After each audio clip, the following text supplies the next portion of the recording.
Өкпеден арыл, өкінішсіз өмір сүр. Өкінішсіз өмір сүру де бір бақыт. Себебі кез келген адамға өкінішің бар ма деген сауал қойсаң, міндетті түрде ғұмырындағы бір өкінген сәтін айтып, көңілі құлази бастайды. Бірақ өткен іске үнемі бармағын шайнап, іштей күйініп, сары уайымға салына беру мұсылман баласына тән емес әрекет.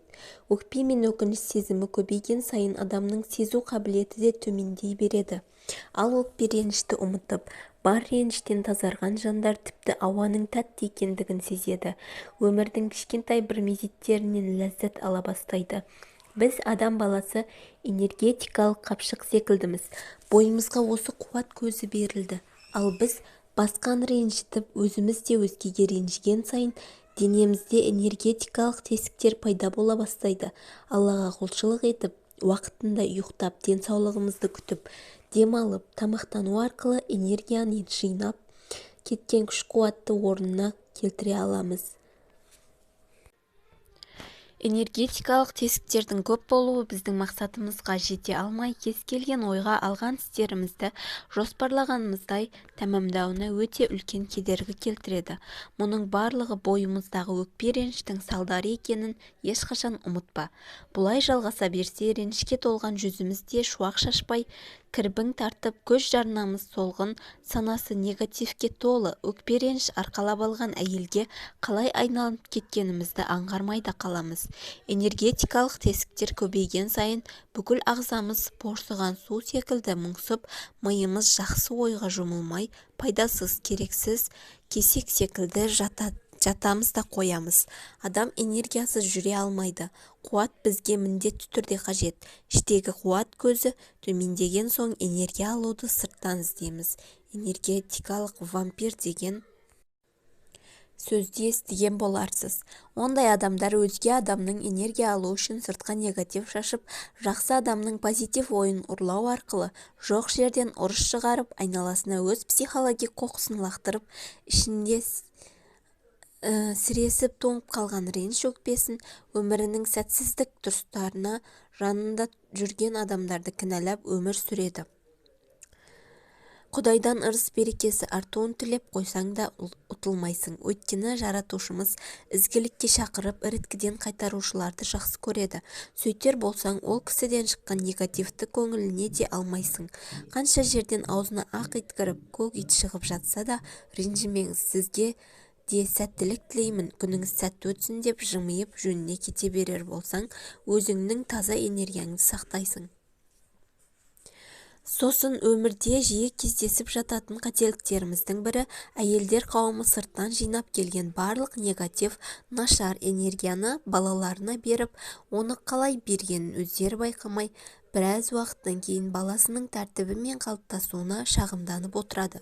Балаларым мені тыңдамайды, өзара қатты ұрысады, төбелеседі, бір-біріне деген бауырмашылдық жоқ, төзімділік, сабырлылық танытпайды деп жатады. Яғни біз әр жерден теріп жинап әкелген негатив энергиямыз балаларымызға дәл осылай әсер етіп, айналып келгенде оның кесірі өзімізге тиеді.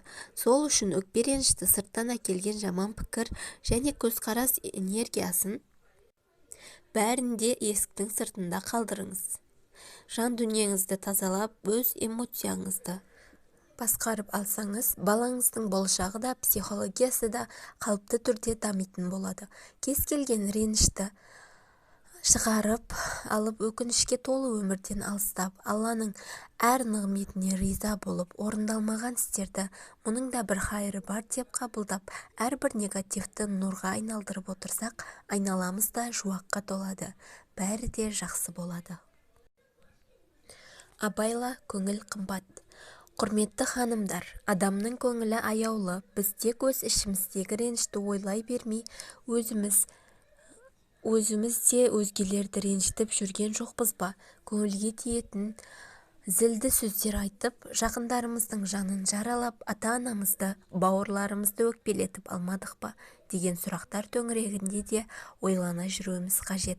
Біреудің ақысына кіріп кетпедік пе? Дәл осы аталған мәселеге міндетті түрде арнайы көңіл бөлуіміз керек.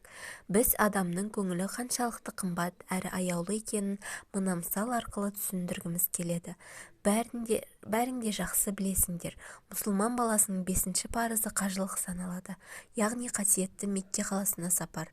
Қажылық сапарына бару қасиетті Қағбаның қасында дұға жасау, әр намазы 100 мың еселенетін Әл-Харам мешітінде сәждеге жығылу, қара тасты сүйіп Аллаға құлшылық жасау баршамызға жүрек түкпірімізде орналасқан ерекше арман ғой. Жер бетіндегі әр мұсылман тауап Қағбаны айналып парызын жасауға құлшынады. Өйткені мұсылман үшін ең қасиетті жер Қағба.